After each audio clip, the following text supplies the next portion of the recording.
अभी एक मैसेज आप लोगों के द्वारा मेरे पास आए और उसमें कहा गया है कि 2012 जो नियमावली है वो नियमावली ही लागू होने जा रही है 7 फेज बहाली पे। मैंने उस मैसेज को पढ़ा, उसके बाद 2-3 लोगों से मेरी कांटेक्ट हुई और बातचीत भी हुई।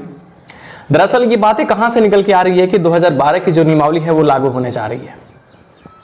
हाँ, कई यूट्यूब पे वीडियो भी आ गया, शिक्षा मंत्री के भी स्टेटमेंट कुछ आया है, जो समीक्षा बैठक हुई थी उसमें क्या क्या बातें हुई थी। लेकिन 2012 नियमावली लागू होगा, ये बातें और ये जो वीडियो है जरा इसे डीप में समझने का कोशिश कीजिएगा। मेरी हर एक बातें अगर आप समझने की कोशिश कीजिएगा तो आउटकम निकलता है, वरना इन बातों का कोई अर्थ ही नहीं है। आप समझो, 2012 नियमावली जो भी लोग कह रहे हैं कि लागू होने जा रहा है, 2022 नियमावली रद्द होगी, ये लागू नहीं होगी। कुछ लोगों का मानना है, कुछ लोग मान रहे हैं कि 2022 नियमावली ही लागू होगी। अब आप एक बात समझो, कुछ लोग कह रहे हैं कि अगर 2022 नियमावली आने वाली होती तो आ चुकी होती। चलो ये सही बात है क्योंकि काफी डिले हुई है। उन्हीं लोगों से आप पूछो कि 2012 अगर नियमावली लागू होने वाली होती तो क्या वो लागू नहीं हो गई होती और वो अभी तक नोटिफिकेशंस के तौर पे नहीं आ गई होती। अब आप समझिए, जितने सारे लोगों को कंफ्यूजन है 2012 नियमावली रिलीज होने जा रही है और उसी पे बहाली होने जा रही है, वे सारे लोग जरा ध्यान से सुनना। सरकार ने 2020 में शिक्षक बहाली के लिए नियमावली बनाई, वो नियमावली रिलीज भी की गई। उस नियमावली में एक स्टेटमेंट थे कि जिस दिन ये नियमावली रिलीज की जा रही है तत्काल प्रभाव से इसे लागू किया जा रहा है।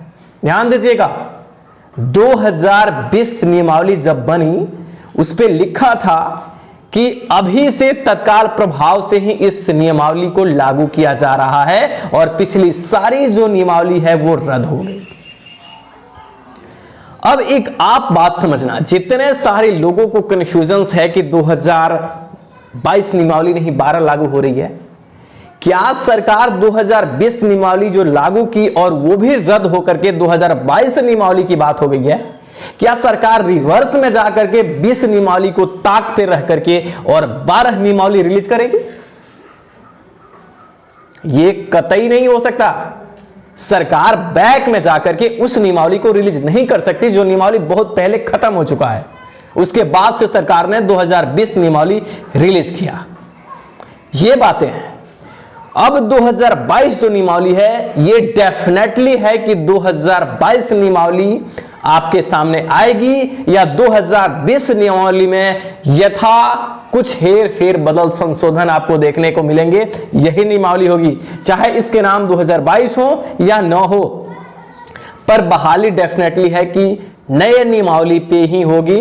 2022 के बारे में जो स्टेटमेंट आ रहे हैं, वो जो भी लोग ऐसे स्टेटमेंट दे रहे हैं उनकी बातों पे आप ज्यादा ध्यान मत दीजिए।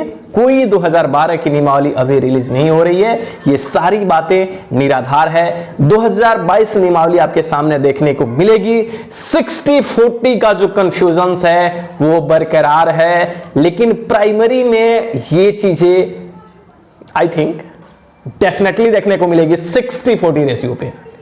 अब जो लोग कह रहे हैं कि 12 नियमावली, बड़े भाई कुछ लोग ऐसे हैं जिनके सीटेट के नंबर काफी नीचे हैं और ये सपना देख रहे हैं ना कि बहाली उनकी हो जाए 12 के नियमावली पे। 12 के नियमावली पे अगर उनकी बहाली होगी तो वो उनके एकेडमिक ज्यादा है हो जाएगा। पर यारों, बिहार के अंदर शिक्षक बहाली 12 नियमावली पे नहीं, ये कंफर्म रहो, 12 नियमावली पे कोई बहाली नहीं होने जा रही। कौन क्या कह रहा है, अभी माननीय शिक्षा मंत्री जी कह देना इस बात को तो मैं उन्हें भी गलत ठहरा दूंगा, क्योंकि मेरे अपने स्टेटमेंट होते हैं, मेरा अपना तर्क होता है। सरकार को 12 नियमावली रिलीज करनी होती ना तो उसको भी एडिट करेगी और 2022 के नाम से आएगा। कोई सरकार अपनी पुरानी चीजों को पब्लिक डोमेन में नहीं लाएगी। भेजा होता ना तो ये सब स्टेटमेंट तुम लोगों के नहीं आते। जो भी नियमावली आएगी वो 22 आएगी और 22 में जो संशोधन देखने को मिलेगा वो 2020 के नियमावली में संशोधन देखने को मिलेगा, ना कि 12 का नियमावली एकेडमिक बेस पे था। अब एकेडमिक बेस पे बिहार में कोई बहाली नहीं होगी। यही नहीं, इन फ्यूचर कोई भी टीचर रिक्रूटमेंट प्रोसेस 12 की नियमावली पे नहीं होगी।